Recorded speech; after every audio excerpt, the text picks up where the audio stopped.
రామడుగు మండలం గోపాలరావుపేట గ్రామంలోని బస్టాండ్ చౌరస్తా జాతీయ జెండా వద్ద ధర్మ రక్ష సమితి ఆధ్వర్యంలో భగత్ సింగ్, సుఖదేవ్ రాజ్గురుల చిత్రపటాలకు పూలమాలలు వేసి దివాస్ కార్యక్రమాన్ని శనివారం ఘనంగా నిర్వహించారు.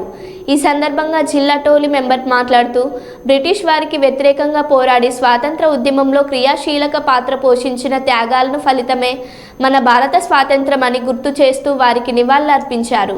వారి జీవిత గాథలను నెమరు వేసుకొని మన పిల్లలకి సమాజానికి తెలియపరిచి మన దేశాన్ని ధర్మాన్ని కాపాడాల్సిందని తెలియజేశారు. ఈ కార్యక్రమంలో గోపాలరావుపేట ధర్మరక్ష సమితి అధ్యక్షులు చొప్పదండి మాజీ సర్పంచ్ శ్రీ లక్ష్మీ నరసింహస్వామి దేవాలయ చైర్మన్, ధర్మ జాగరణ బాధ్యులు తదితరులు పాల్గొన్నారు. ఈ ముగ్గురు భగత్ సింగ్, గురుదేవ్ అలాగే సుఖదేవ్ వీళ్ళు బలిదానమైన రోజు.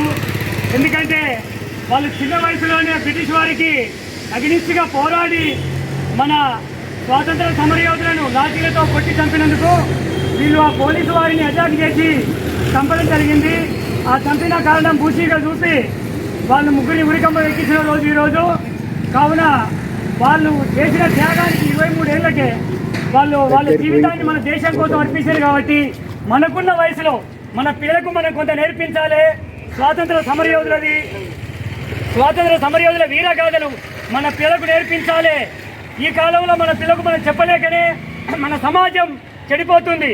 మన దేశం మీద గౌరవం లేక, దేశం మీద ఐక్యత లేక మనకెన్నో పక్క దేశాల నుంచి దాడులు జరిగినా కానీ ఇప్పుడున్న గవర్నమెంట్ కట్టుకునే శక్తి మనకు మిలిటరీ వాళ్ళకి ఇచ్చింది. అదే రకంగా ప్రతి భారతీయ పౌరుడు కూడా వీళ్ళని స్ఫూర్తిగా తీసుకొని మన పిల్లలకు పాఠాలు నేర్పించాలి. మర్చిపోయిన గత పాఠాలను మనం తప్పకుండా నేర్పించాలి. ఎందుకంటే సమాజం చెడిపోతుంది పక్కదారులు బట్టి. ఆ రకంగా వీళ్ళ స్ఫూర్తితోని మంచి యువతను తయారు చేసుకోవడానికి మునుముందు మనం కూడా మనమంతా మన పిల్లలకు జీవిత పాఠాలుగా వీళ్ళ పాఠాలు నేర్పాలని నా యొక్క ఆశ, ఆకాంక్ష. భారతదేశం గురించి అంత కట్టబడి చాలా చాలా అసమంతరం.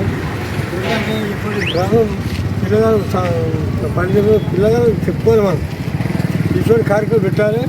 పెడితే మనము పిల్లలు చెప్తాయి. నాకు మీరు గజ్జాలు భగవద్గీత ఇచ్చారు. చాలా చాలా సంతోషం, చాలా అదృష్టం.